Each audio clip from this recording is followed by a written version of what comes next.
Hello and welcome to a video on the Instructor Control Center for the pit market game for EconApps. During what I'm going to be showing you is what things look like during the waiting stage first. Okay, so this is where you have our two clients, F.A. Hayek and then J.M. Keynes, waiting to start the game. Okay, so going back to the control center, we have a couple of different buttons here. Okay, so what right now is we have the control center view activated. Okay, and as you can see, there's 5 more other views that you can look at.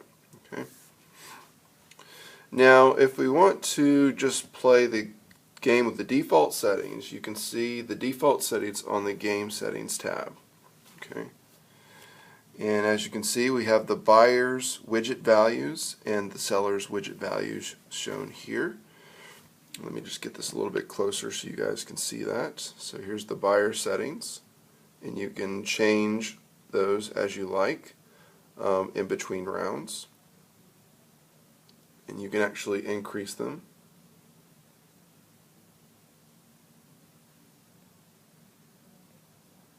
To say 16. Okay, and you can individually enter them as well. So I could change this to a 4 if I wanted to, and then be done with that. Okay. All right. Also, we have other settings. You can change the proportion of buyers and sellers. You can turn on buttons for warning buttons for unprofitable trades. You can put this in a monopoly mode where there's just one seller. They can sell multiple widgets as opposed to just 4. But the default right now is that you would sell 4 widgets as a buyer, as a seller. You can force them to use their privacy screens, or you can give them the option to turn them on and off. Okay, so we're going to go to the voting view next.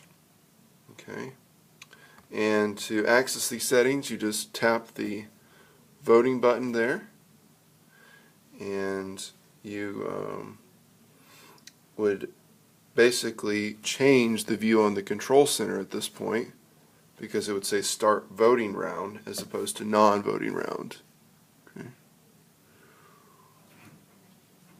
And then once you do that, when they vote on the price control, you can select the price control, or even you can type in your own if you don't want to let them vote.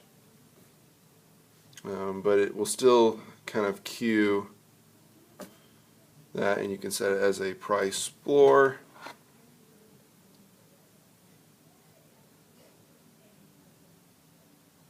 Price ceiling, or fixed price, meaning that it has to be the exact price. Okay. Alright, so we're going to turn these features back off.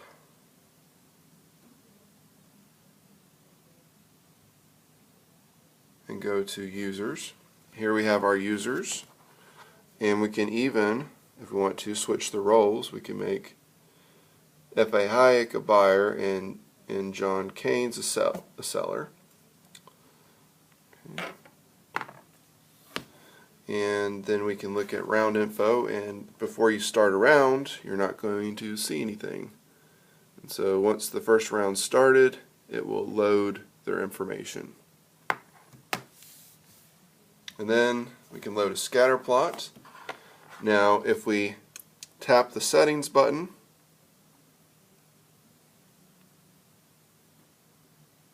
we can actually show the demand and supply curve.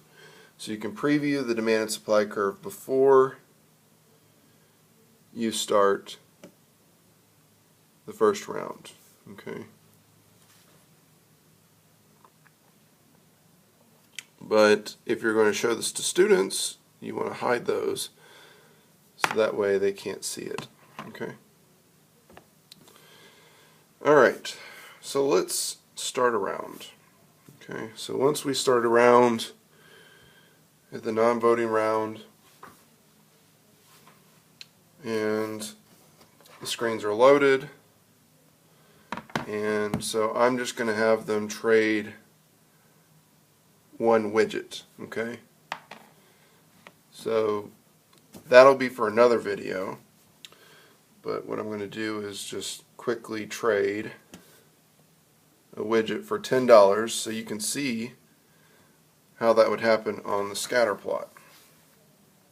Okay, so I'm going to do a trade real quick.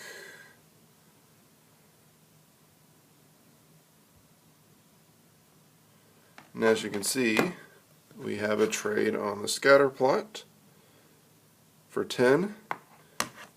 And then if you go to the round info, you can see that the buyer traded a widget for 10, made a profit of 6, and the seller traded a widget for 10, make a profit of 6 as well.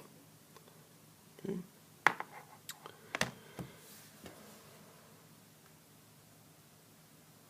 And now what we can do is, in that round,